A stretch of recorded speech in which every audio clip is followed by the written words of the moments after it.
அல்லும் பகலும் அலைந்தேன், விதி அழைத்திடும் பாதையில் பயணம் தினம் செய்தேன்.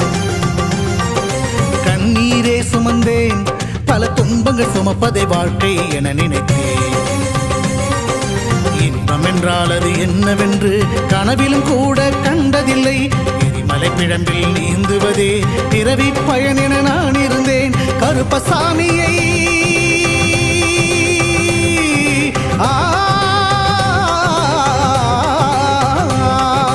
கருப்பசாமியை பார்த்தவுடன் விதிகளும் விலகி ஓடியதே.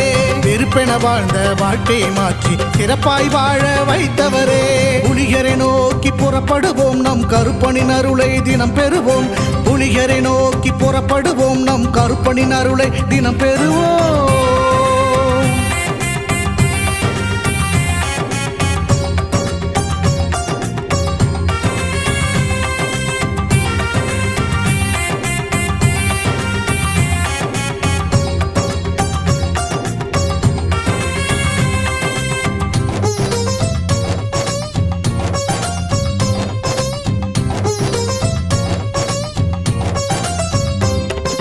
தங்கமும் வைரமுமாய் வீட்டில் தங்கிடும் என்றே ஆசையும் அவர் தந்தார். உன்னுடன் நான் இருப்பேன் என காட்சியை தந்து வரமும் எனக்களித்தார்.